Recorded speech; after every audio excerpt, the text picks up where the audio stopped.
Bismillahirrahmanirrahim. Əziz müsəlman qardaş bacılarım, bugün biz sizə Ramazan ayında olan bəzi iftar məclislərindən danışacağım. Demək, bu Ramazan ayında mən bir neçə iftar məclisində oldum. Həmin məclislərdə əhl-i şiədən, Hənəfi məzhəbindən, Şafii məzhəbindən, hətta namaz qılmayan, hələlik namaz qılmayan, amma oruç tutan, Allaha və Peyğəmbərinə inanan kimsələrin iştirak etdiyinin şahidi oldum. Bu məclislərdə məclisi təşkil edən adam onların heç birinə başqa gözlə baxmırdı. Hamısına müsəlman kimi yanaşırdı.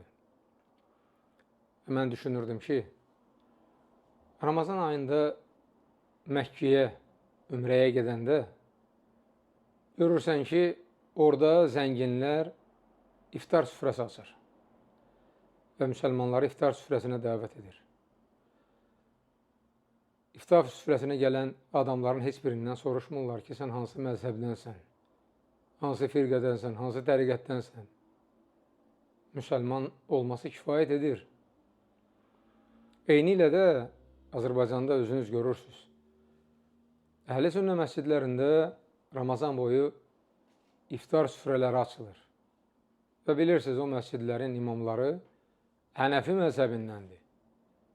Məyər o imamlar o iftar məclisinə gələn müsəlmanlardan soruşurlar, sən hansı məzhəbdənsən, hansı təriqətdənsən? Əlbəttə yox.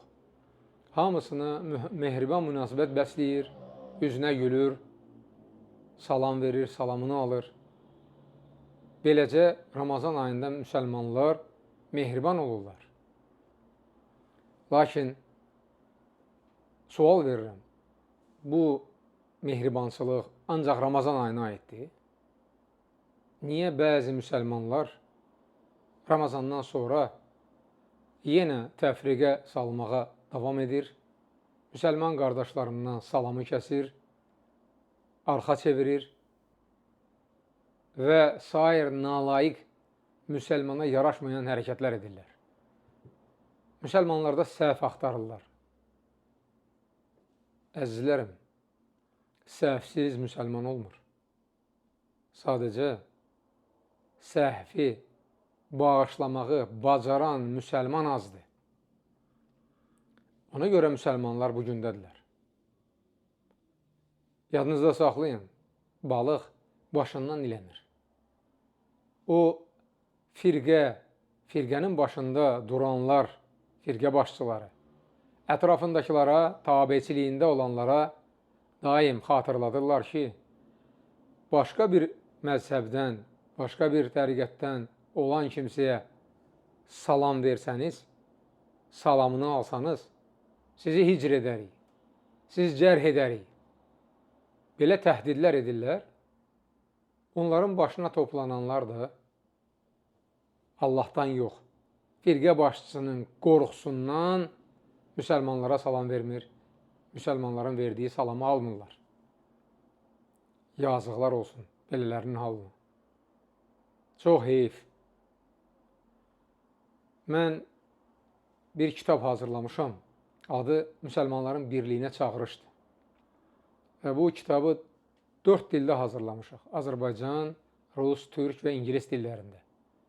Kitabı PDF şəklində burhan.az saytından yükləyib oxuya bilərsiniz.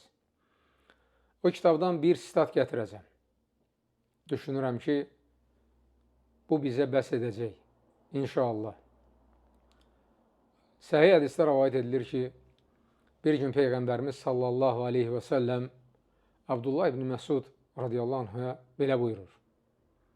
Ey İbn Ummu Abd, qalx, cəmaata nəsiyyət et.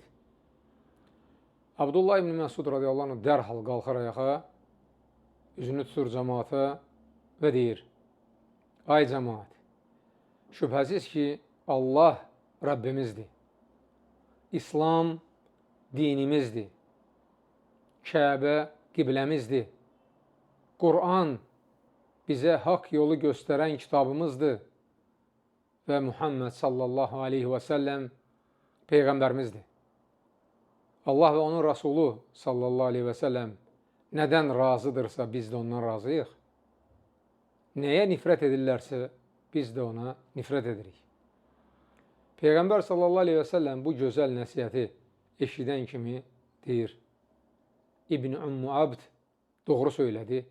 İbn Ümmü Abd doğru söylədi.